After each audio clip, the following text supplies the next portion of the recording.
شیخ عبد القادر جیلانی، جنہیں غوث اعظم بھی کہتے ہیں، بہت بڑے بزرگ اور ولی اللہ ہو گزرے ہیں۔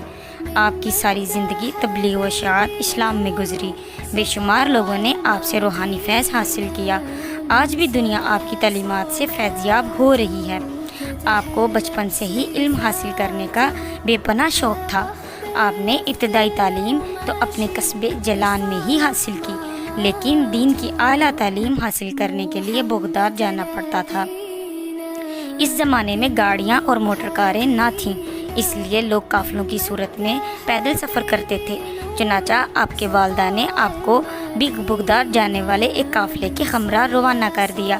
سفر پہ روانہ ہونے سے پہلے آپ کی والدہ نے آپ کو کچھ خوراک اور 40 اشرفیاں گزار اوقات کے لیے دیں۔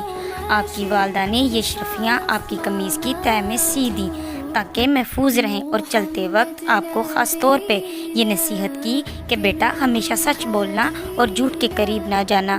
آپ نے ماں کی اس نصیحت کو غور سے سنا اور سفر پہ روانہ ہو گئے۔ قافلے کے لوگ ڈرتے ڈرتے سفر پہ روانہ ہوئے۔ انہیں اس بات کا بھی خدشہ تھا کہ انہیں کہیں راستے میں ڈاکو قافلے پر حملہ نہ کر دے، کیونکہ ان دنوں راستے غیر محفوظ تھے اور ڈاکو اکثر قافلوں کو لوٹ لیا کرتے تھے۔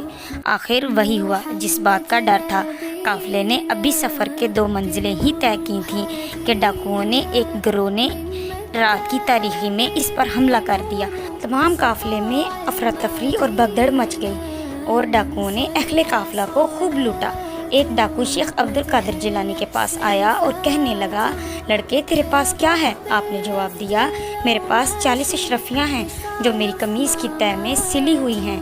ڈاکو نے آپ کی اس بات کو مذاق سمجھا اور ہنستا ہوا آگے گزر گیا۔ اتنے میں ایک اور ڈاکو آپ کے پاس آیا اور وہی سوال کیا۔ آپ نے بھی وہی جواب دیا۔ وہ ڈاکو یہ جواب سن کر حیران ہوا اور آپ کو پکڑ کر اپنے سردار کے پاس لے گیا۔ ڈاکو کے سردار نے تعجب سے آپ کو دیکھا اور پوچھا، لڑکے سچ مچ بتا، تیرے پاس کیا ہے؟ آپ نے وہی بات دہرائی۔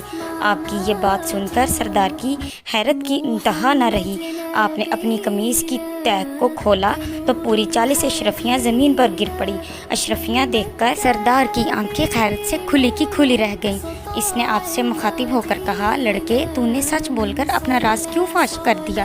حالانکہ تو آسانی سے اپنی اشرفیاں بچا سکتا تھا۔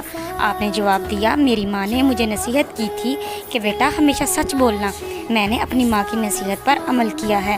آپ کا یہ جواب سن کر سردار اس قدر متاثر ہوا کہ بے ساختہ اس کی آنکھوں میں آنسو آ گئے اور وہ سوچنے لگا کہ ایک طرف یہ لڑکا ہے جسے اپنی ماں کی نصیحت کا اس قدر خیال ہے، اور دوسری طرف میں ہوں کہ اپنے مالک کے حقیقی کے کام سے غافل ہو کر بے گناہ لوگوں کو لوٹتا ہوں۔ اس کے دل سے غفلت کا پردہ دور ہو گیا۔ اس نے توبہ کر لی اور قافلے کا لوٹا ہوا مال واپس کر دیا۔ اس طرح آپ کی سچائی کی بدولت ڈاکوؤں کی اصلاح ہو گئی اور وہ نیکی اور پرہیزگاری کی زندگی گزارنے لگے۔